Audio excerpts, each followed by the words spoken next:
Welcome to the new sound of online radio. Welcome to the sound of Universal Broadcasting Network. 'Cause you make me feel like I've been locked out of hell. A mix of today's hits and hard-to-find favorites, combined with the most entertaining and intriguing talk anywhere. This is your sound. This is the sound of Universal Broadcasting Network at UBNradio.com. Hello, everyone. Thank you so much for joining me and welcome to another episode of Rebel Hearts with Kristie Reeves.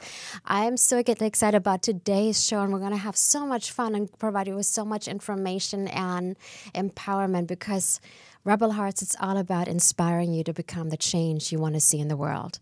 So before I introduce you to today's guest and the amazing organization that she represents, I just want to give a little bit of, a shout out and make a couple of announcements.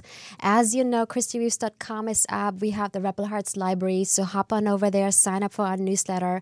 And we actually have some really cool newsletters. Thank you to Katarina for all the support, because she's been helping me get all that information together and get it out to you and writing these beautiful newsletters that we've been sending out. And it has links to show notes and tweetables and resources that we're giving to you. So you don't want to miss out on that.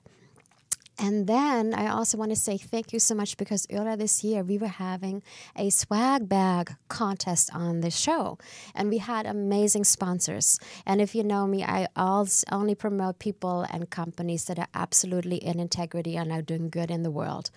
And 3 of our sponsors actually gave us a little coupon code.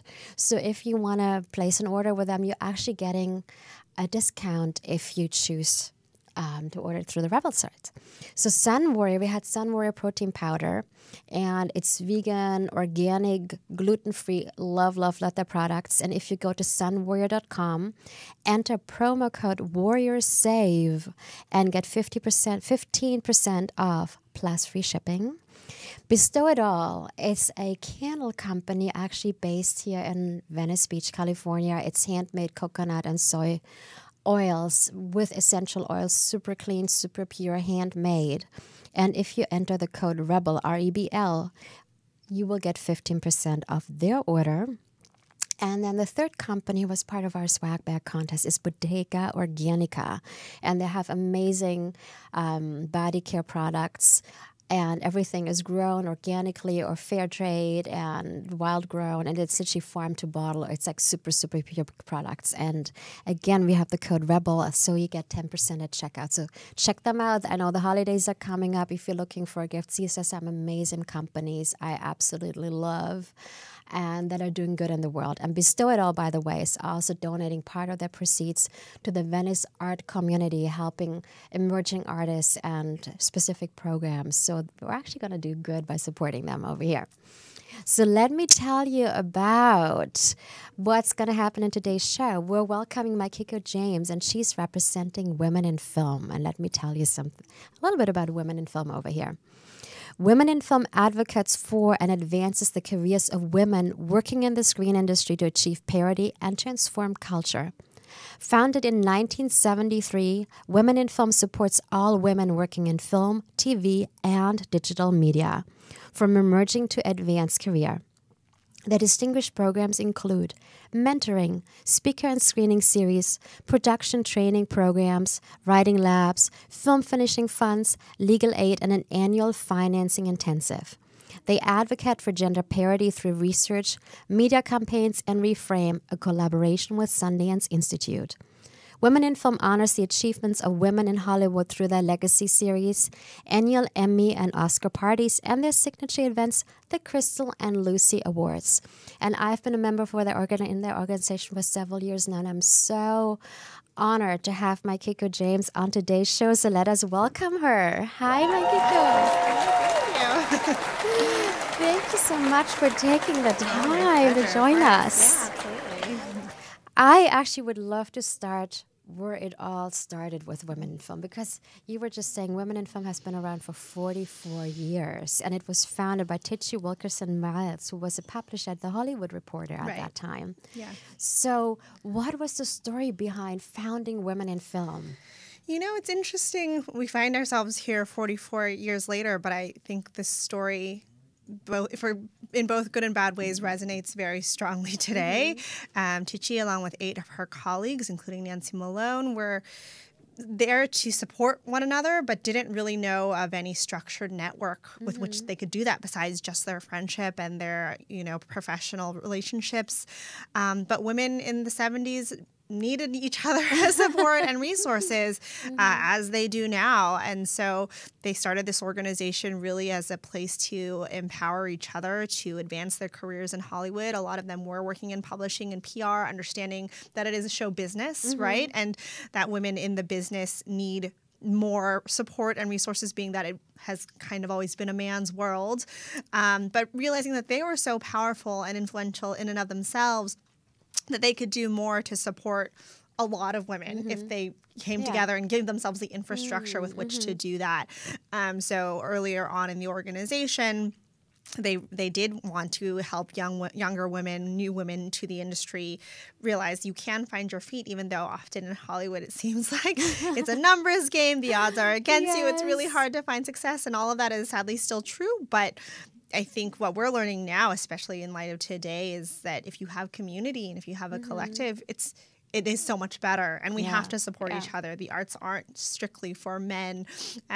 We really find that their legacy carries through 44 years later, and hopefully we're changing the systems and the communities to really reflect that. Yeah. And I love what you said, and I read a quote by her somewhere on, I think it was on the Women in Film website, where she talks about, we feel like sometimes we're so alone in this industry, and there's so much competition that you're constantly exposed to. There's only so and so many jobs available, so and so, no matter if you're like working behind the scenes or in front of the camera.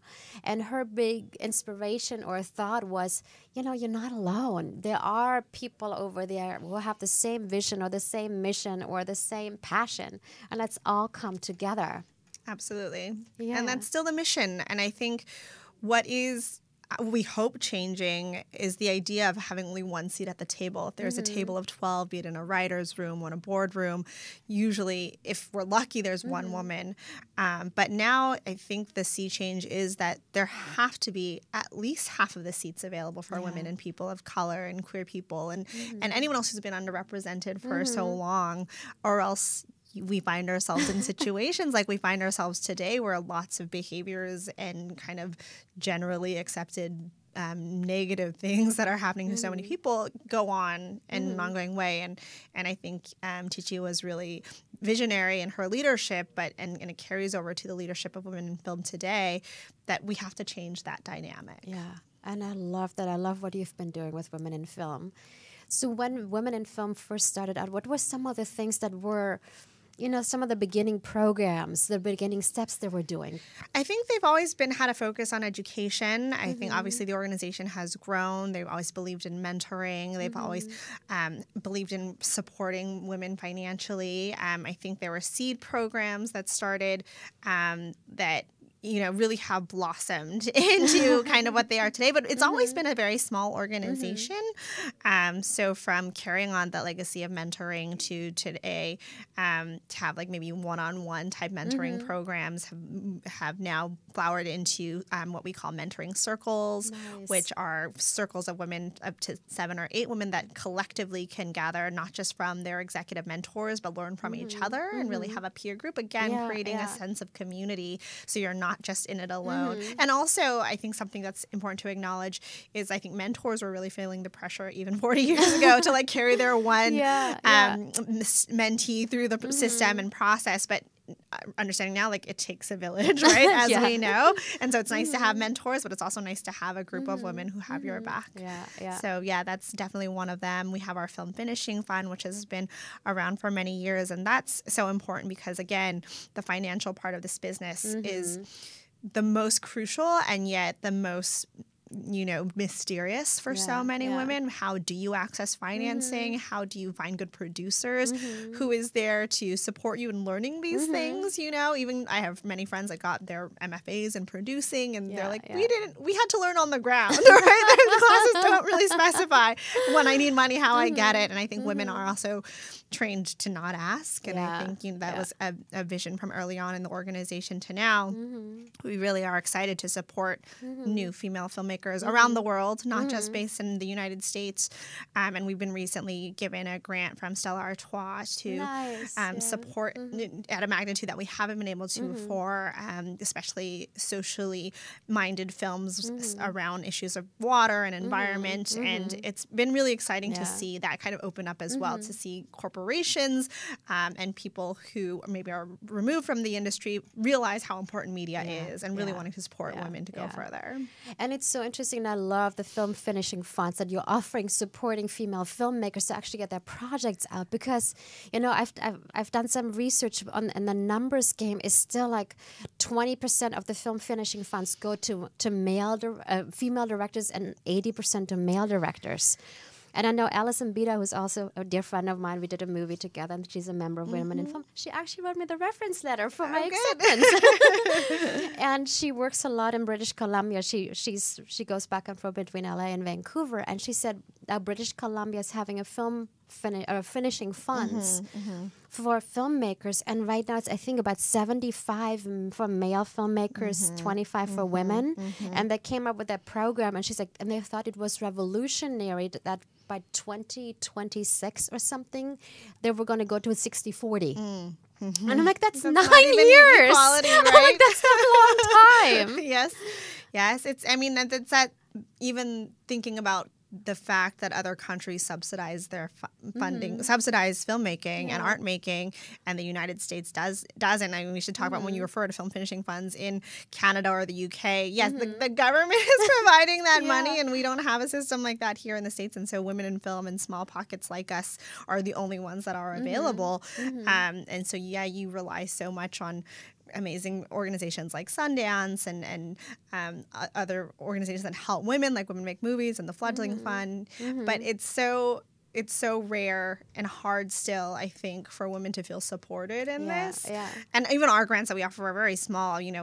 Films have $1 million budgets, and those are small, right? And so ours are really kind of, drop in the bucket of what people need. But so they're called finishing funds. They're really just to get your sound mixed done or coloring or something like that.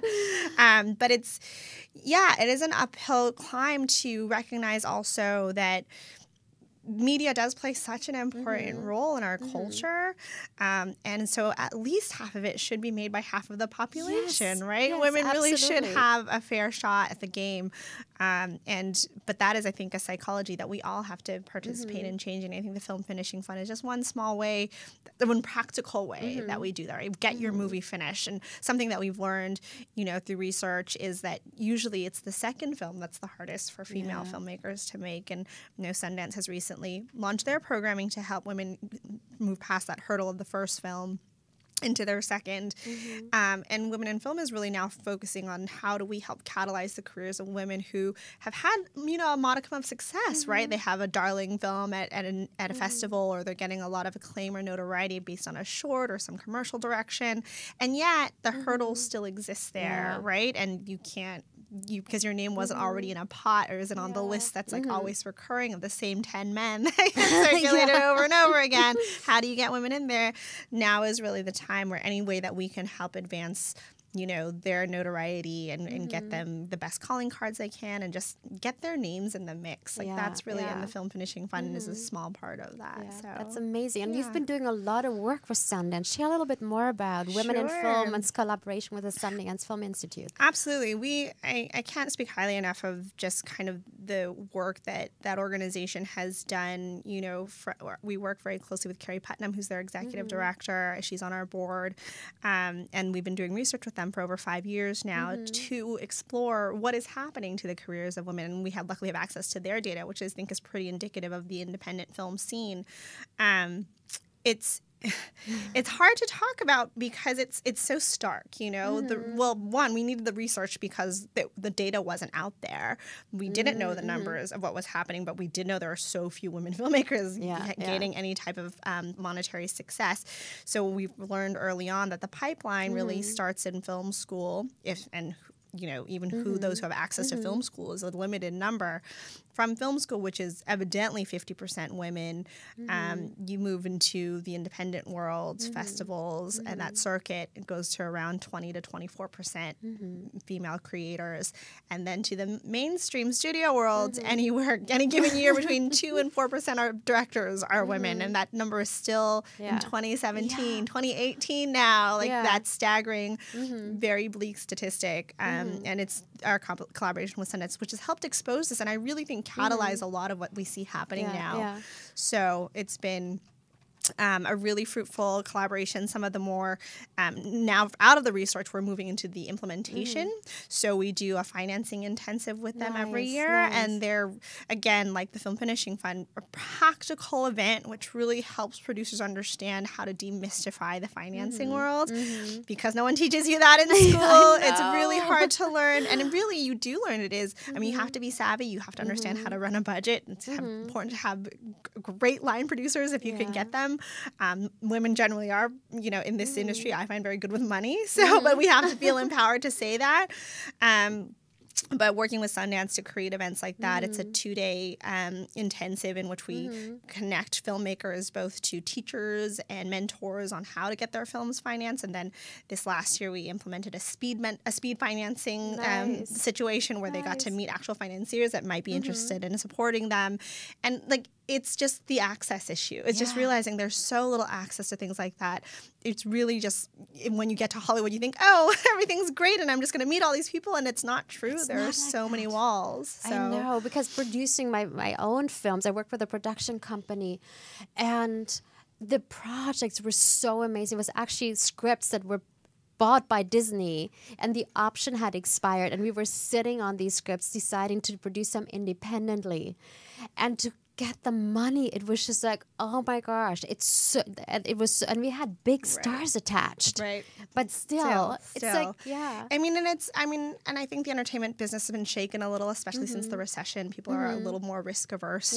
You want to make 18 sequels to the same thing, and is that really necessary in terms of a narrative evolution? Probably not. So the other big collaboration we have with Sundance, of course, is our Reframe Initiative, which you mentioned, and that is directed by Allison Emilio, who's really had some amazing traction with working in studios and agencies and bigger production companies to say the decision makers also have to be a part of this process, right? Like us scrappy independent producers can't just go out and try and keep finding the money for ourselves. People at the top really have to decide this is a priority for them. And people who are hiring and people who are making the big budget decisions, we need their buy-in. We need everyone to say this is something that's important to us. And I think that's happening. I think it's amazing to realize just even in 2017, like how people just weren't aware. Even to people in the industry, you say, did you know that only, 4% of the 1,000 top grossing films in the last 7 years were directed by women? You're like, no. I thought it was so many more. And it's like, that's why we need initiatives like Reframe to help people really understand that that's such an issue. And I actually pulled up some numbers of one Variety, and what they're saying in 2016, women comprised just 7% of all directors working on the 200 and top 50 domestic grossing films.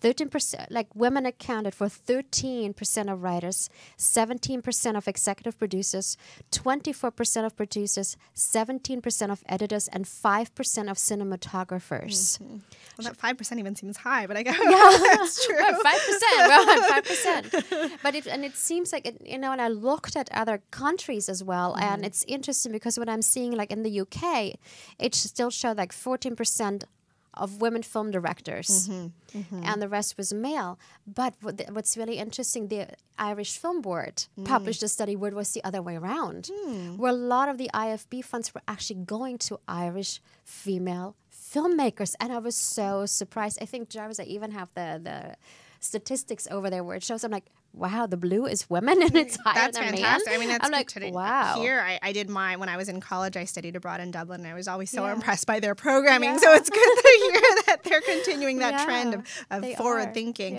But I think, again, we have to distinguish between, what is subsidized filmmaking versus what is just out there in the private sector and who's getting funded, right? I think it's important for public funding to recognize the disparity and even overcompensate sometimes. Like, we have to fund more women if we're going to try and get to equality. I mean, based on the numbers in the United States, it's going to be like, 2,100 whatever a year before we get to parity. And we're saying that's not good enough. In the U.S., we really have to. And obviously, it's not our government who's going to be deciding who is, thankfully, it's not our government who's going to be deciding who is going to get to make the movies in the next 50 years. Yeah. We have to conscientiously as an industry say we want more women and non-binary people to have the opportunity to even say, I want to make a movie, and that's okay. Yeah. And what about the other part of getting women into the film business, no matter if it's female writers or also what I'm finding, the story of the female hero. How many movies are we watching that have a female hero? I was so excited when Moana came out last year, and Hidden Figures, love that movie. Wow, we're finally having a few female heroes.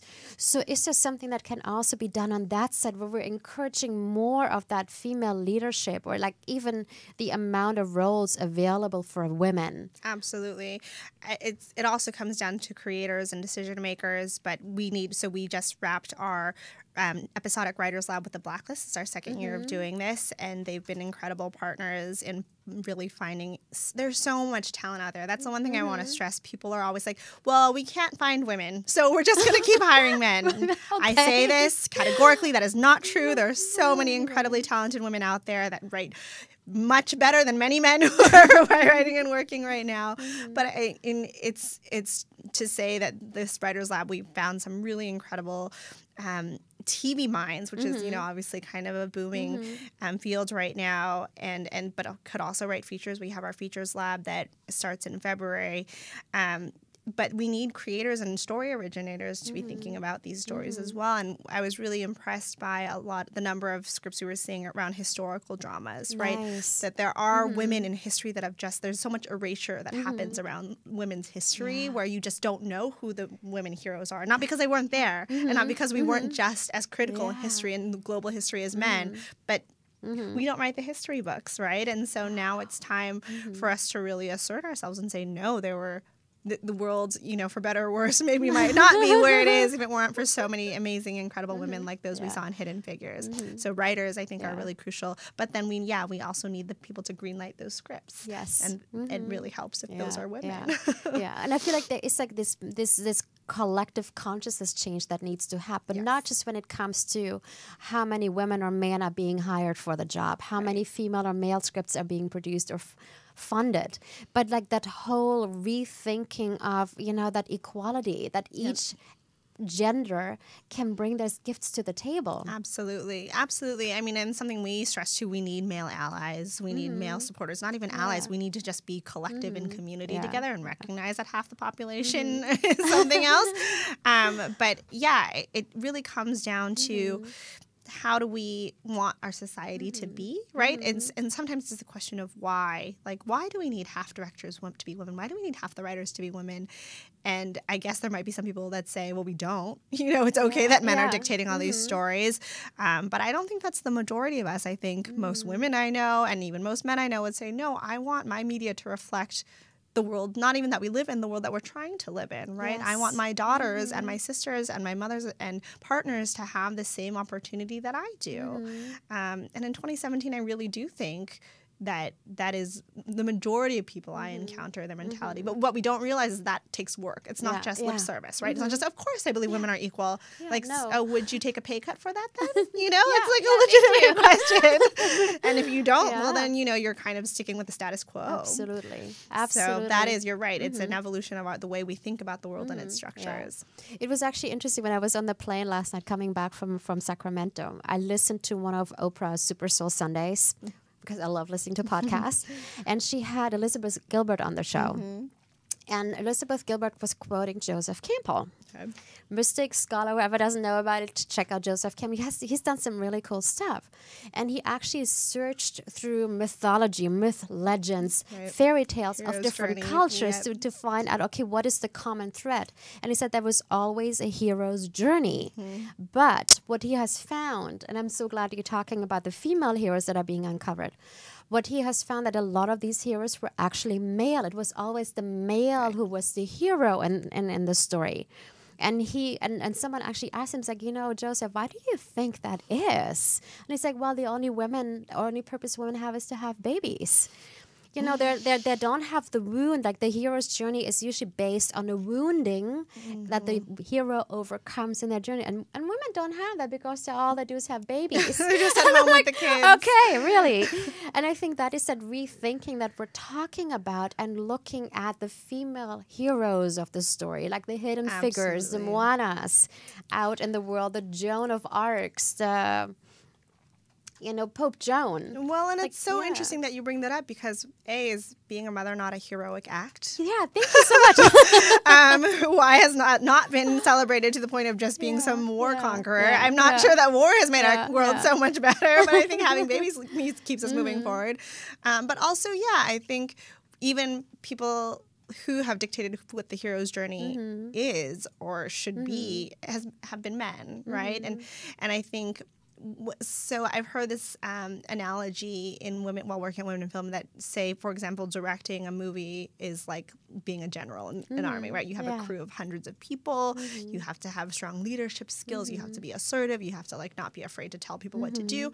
And sure, I think it's true that women have been socialized to not take on those kinds of roles, not because we can't do it very easily, but because, through our childhoods, up through adulthood, someone pushes us to the side or says you're the PA, go get me some coffee, or you're very pretty, why aren't you an actor or something like that. And it's not until we start raising our daughters to say, no, wait, I can lead, right? And I can tell lots of you what to do. And I don't care if you call me bossy because I'm going to take that as a compliment. It's how do we totally shift our mindset and be the heroines in our own journey, right? And decide that our hero stories are just as valid as a man's. But it takes a whole shift. It has to. I think women are also maybe complicit in being like, oh, I don't want the attention, or I'm not ready. Actually, Kerry Washington told a really interesting story at our Crystal Lucy Awards a couple years ago, where someone asked her to give a TED Talk just on her career. It's been incredible, and her response was, I don't really want to do that because I'm not ready. Who am I to give a TED Talk? Oh, interesting. This is Kerry Washington at the height of scandal, right? No. And then this is what her speech was on, realizing of course I was ready. We're all ready. No matter where we are in our career, we should be okay. Talking about ourselves and our accomplishments, and the lesson we learn from many younger male executives or creatives in Hollywood is that they don't have that confidence issue, right? They're like, I've written one screenplay and had nothing produced, but I'm going to take this meeting with this big producer and I'm just going to pretend I'm the best, even if I don't think I am. But they don't even have that process. It's I am the best. And I think it's not to be overconfident or oversell oneself, but to understand if you believe your place is in the industry, then your place is in the industry. And own that. Exactly. Yeah. And I just heard an interview with Jennifer Lawrence, who was so upset when the Sony hack happened. And she found out how much she was getting paid for American Hustle and how much Bradley Cooper and Jeremy Renner were getting paid. And she went on this rampant. But then she also said in a most recent interview, she said, I actually take now full responsibility for receiving so much less money than my male co-stars, because I could have stepped into that power, kind of what you said right now, and negotiated and said, you know what, equal pay. Yes, I will take that part, but for so and so much. Right. I want to, and it comes from that place of valuing myself. Yes.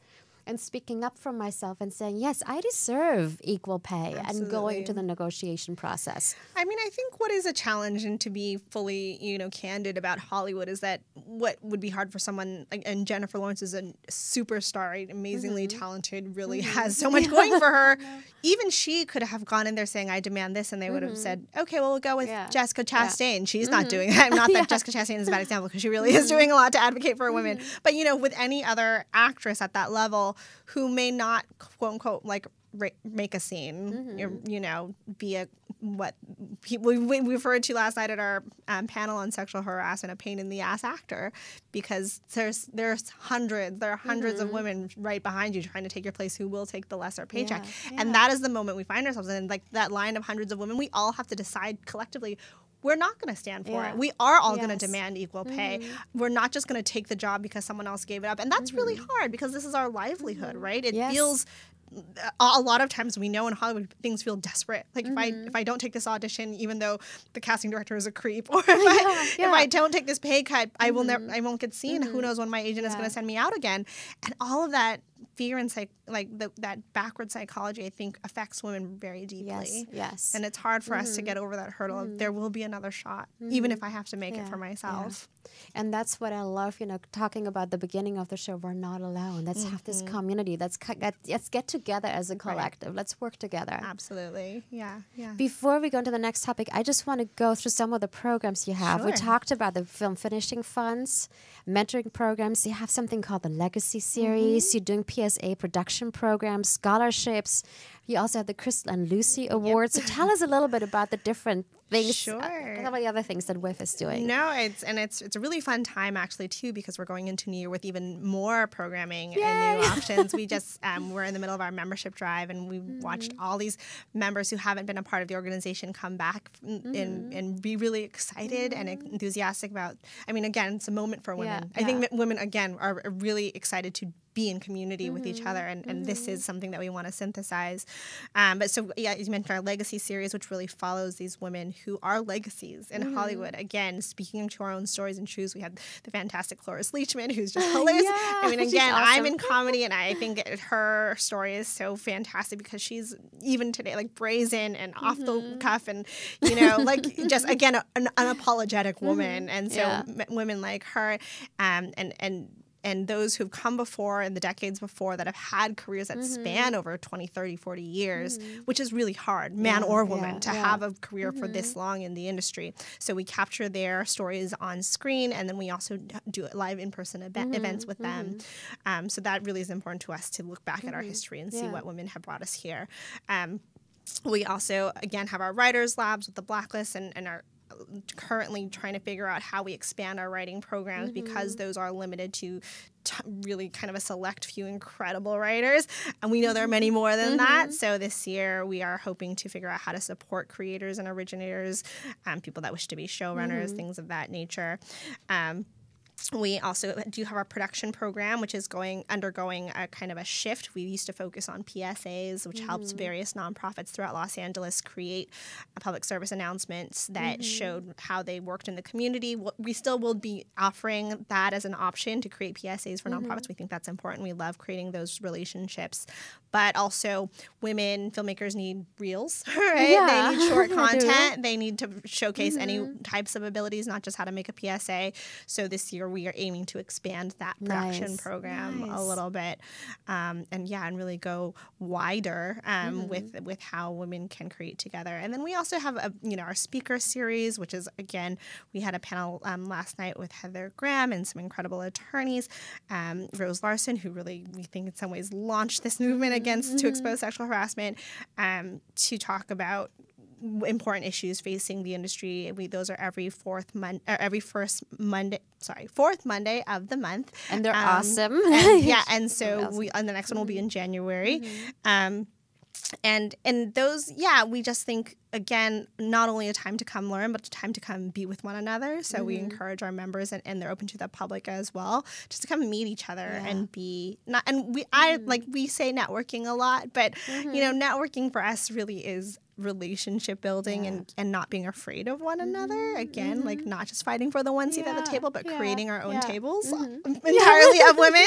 So really thinking about opportunities like that, and our screening series, of course, which promotes the work of new films by women, and it's always so exciting because I think there is really a shift happening where even if it's smaller budgets or independents, there are so many films getting made by women right now that are on the horizon. And I have to say, I've been at several of your events, no matter if it's the screening series or the speaker series, and every single time I go, the women I'm meeting are just like so awesome.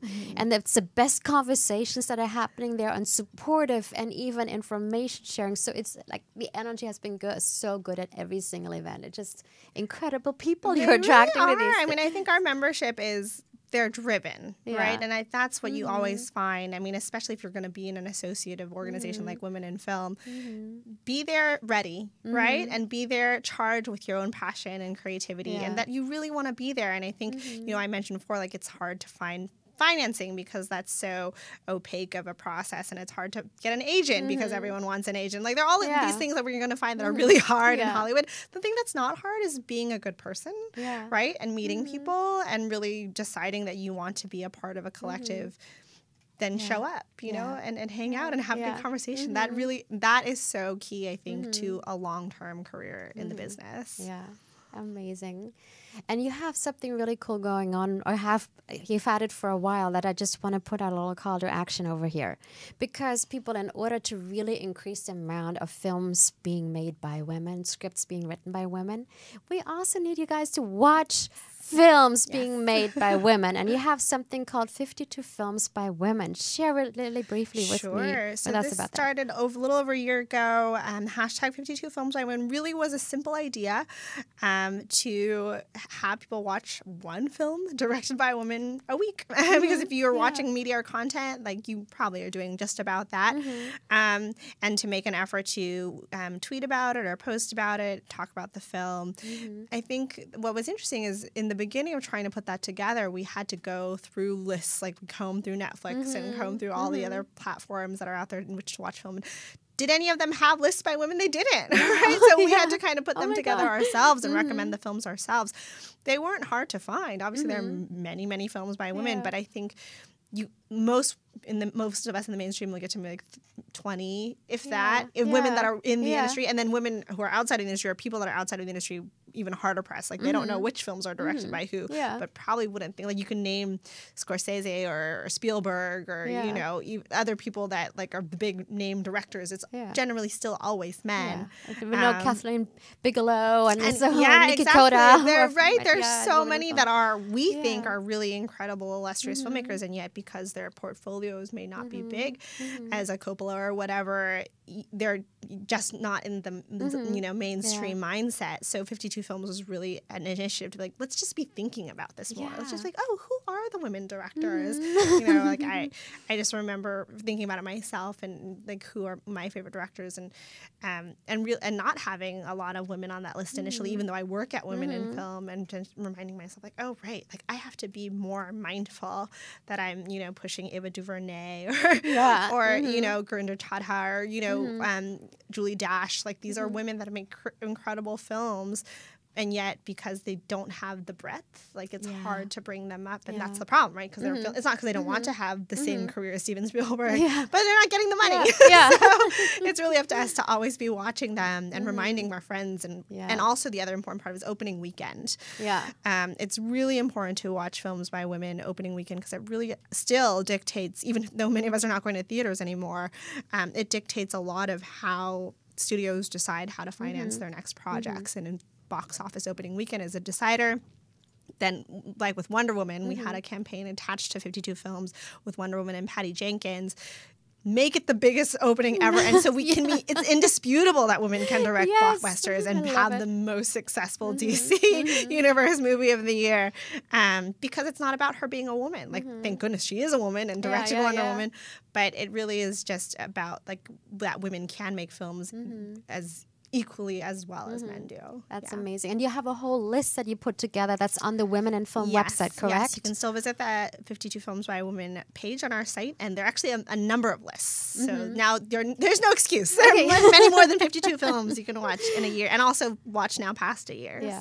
Okay, so this is my call to action, Rebel Hearts. Go to the Women in Film website, look at the list, watch one film a week for the next 52 weeks, and tweet hashtag 52 Films by Women. So that is my little task for you guys over there today.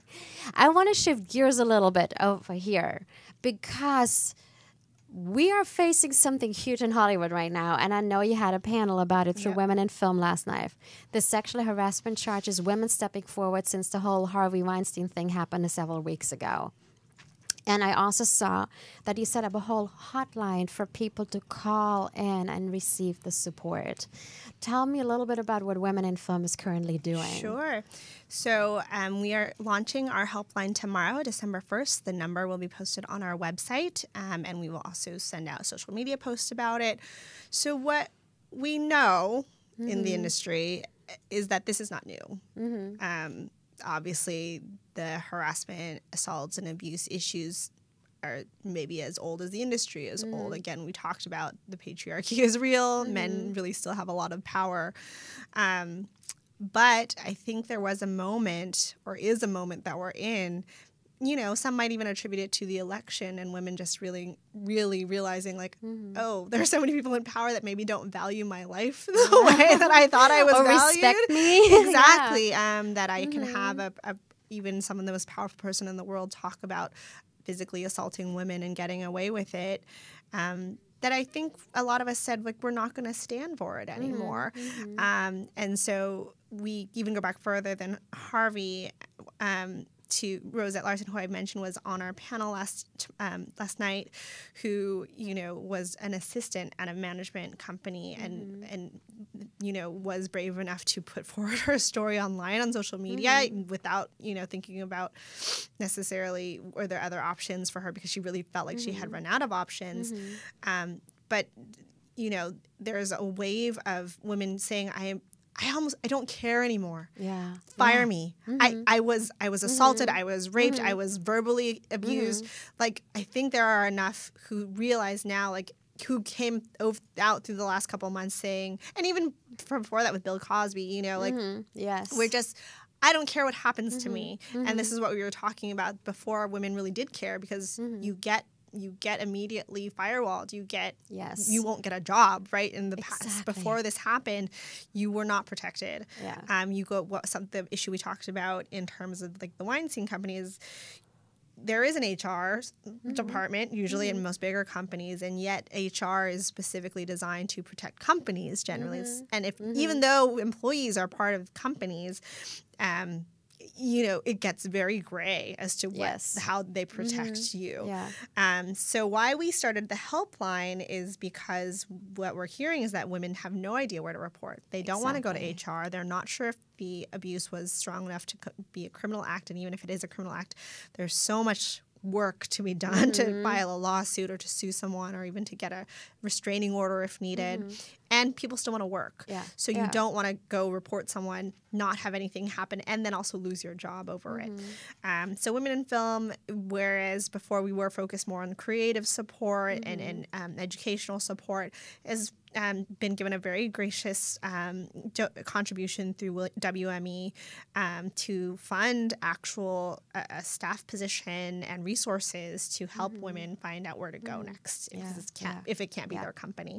So when you call our helpline, you will be directed through a voicemail to just give a little bit of your story. We're not asking people to reveal too much at this point because there are legal ramifications. We're not attorneys, but our goal is to really help women figure out what their next steps are. So anywhere from if you have recently experienced any type of harassment or abuse, if you need counseling or an attorney, like we can help women figure out what those steps are. If it's something that happened a long time ago, but you're now empowered to come forward, we also want to collect those stories in a way that's, helpful for you to find a community where people have a similar experience to you and you've never had a chance to talk about it before. We also are going to be launching in-person support groups.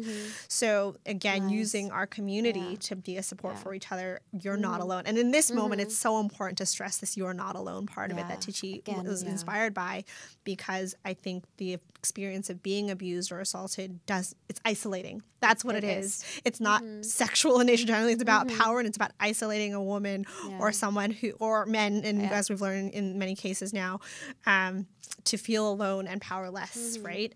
So we won't stand for that anymore. And that's really what this next phase of our work is going to look at. And I think it's so important. I mean, I moved here from Vancouver, and Vancouver is this really sweet, supportive city, or it was when I lived there. And I heard about the casting couch in Los Angeles before I came down here, but I didn't know how prevalent it actually was. And I myself, I literally had agents making sexual advancements on me in exchange for being taken on as a client. Producers calling me saying, well, we cannot give you the part because we're looking for someone with an authentic British accent, but I can come over to your house tonight and we can talk about how I can help you get your SAG card. And I'm like, you can also lose my number, never call me again.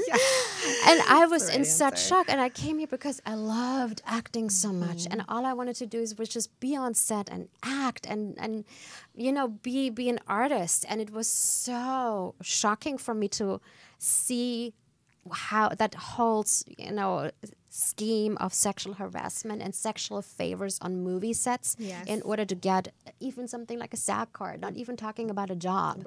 being booked on a SAG background voucher, so you would get your 3 vouchers to actually get into the Screen Actors Guild. Right. It's wild. I think it's something that came up last night at our panel that was really interesting is we work, right? Actors and women in the industry, we're workers. We are employees and laborers giving, our bodies and minds and talents to a financial project. It's not just we're here because we love the craft. Like we are your employees. And the lines get so muddied in Hollywood because you do take meetings in hotel rooms, because things do happen. Deals get made at restaurants. And so it gets fuzzy really fast to figure out what the lines of appropriateness are. When is it a social call? When is it a work call? You do end up, if you work on a film or a TV show together, you become friends and more than colleagues with the people that you work with. You're together 16-hour days. It's not like every other industry.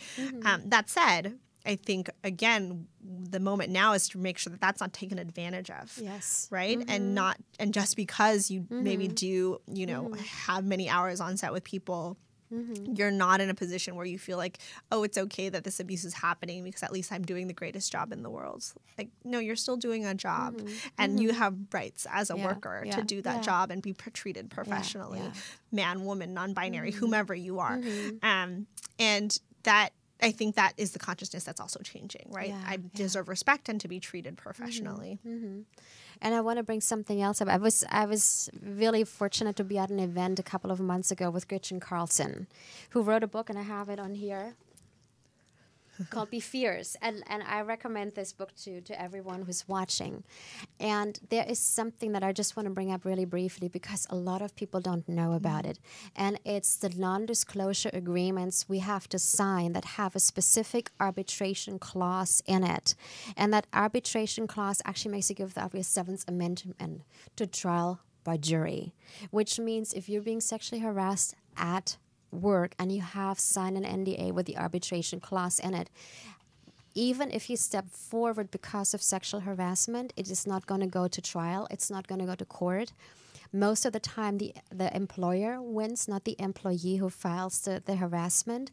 And there's no way to get a second shot at it. It's like one shot and that's it. And you're not allowed to publicly talk about it. And what happens in most of these cases is kind of what you're saying. People stepping forward because of sexual harassment, abuse, rape, it goes into a secret trial. No one talks about it. Most of the time, the abused loses their job, and the man the abuser stays at work to continue the harassment. Right. And a lot of people believe they have to sign the NDA with the arbitration clause, which is but not true. Not true. We don't have to do that. So I want to just make sure that every single person, when you are signing a contract, have an attorney look over, and if it has an arbitration clause, do not sign it. Definitely. That's so critical right now. And I think that's what we hope to be spreading awareness about. I think NDAs were kind of par for the course in Hollywood for so long. Everyone signed it. Unless you were an attorney who was reading them, right? Yeah. But yes, definitely have someone in the legal field look over it. If you don't have an attorney, again, Women in Films Helpline can be a resource for that.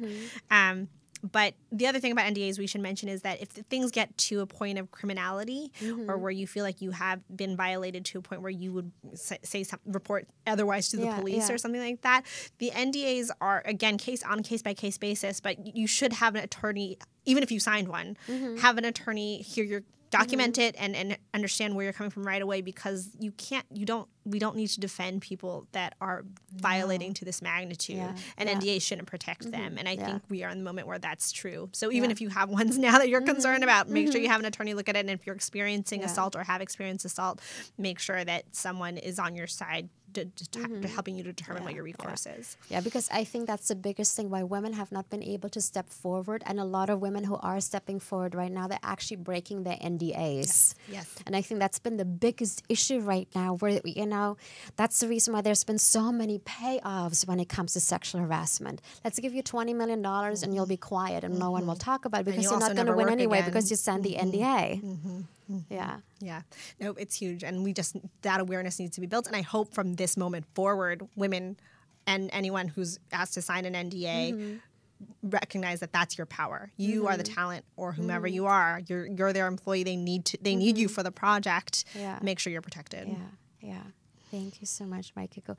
We're coming Thank close over here. And I just wanted to get a little bit more information about how people can get in touch with you and tell us how, what are the requirements for membership? Let's maybe start over there. Sure. So we are an open membership. We even have men who are members. Almost anyone can join. We are a professional organization, so we have different levels of membership, anywhere from students to executive and high-level donors. But really the requirement is that you're working in the industry or striving to work in the industry. We do have a letter of recommendation process, and there's a form right online. When you go to womeninfilm.org, there is a Become a Member button or Get Involved. Please just explore our website, because there are lots of ways. Even before becoming a member, you can come to any of our events, like our speaker series, and just get a sense of the community. But if you are working in the industry as an actor, director, writer, producer, editor, composer, we want all of you in the trades. We need more animators. We need more women in electric. We need women from all of the fields, technical and creative. But come to our website. If you have questions, you can always reach out to us at info@wif.org. And I can give our office phone number, which is 323-935-2211. We are open from 9 a.m. to 6 p.m. Monday through Friday. And we're there to take your call. Yeah, awesome. And you also have something really awesome. You're doing an Amazon Smile thing. Yes. So if people aren't aware, Amazon does this really great thing to support charitable organizations at smile.amazon.com. And you can register to support women in film every time you make a purchase, especially for your holiday shopping. A small portion of those proceeds go directly to our work. And especially right now, we are raising money to support the helpline. Because we'd like to be able to have more resources, more support staff, be able to answer calls as much as possible, and build our network of attorneys and counselors. So that is where your money is going if you support us right now. Awesome. So people check out womeninfilm.org, do the 52 films by women, watch those movies. Let's get to some power going over here. Let's get some movement going over here. Definitely. And I want to thank you so much, Thank Maikiko, you so much, Kristie. This is great. Thank you so much. And thank you for the work you are doing. Thank you for the work everybody else at that organization is doing. Like I said, I've been a member for a few years, and it's been such a gift and such an honor to call myself a member of Women in Film and be at, your events, your speaker series. So it's been amazing. Thank you so much, and we're glad to be rebels with you. Thank you. Rebel Hearts Unite. That's our hashtag today. Okay, everyone, that's it for today. And let's continue the conversation after the show.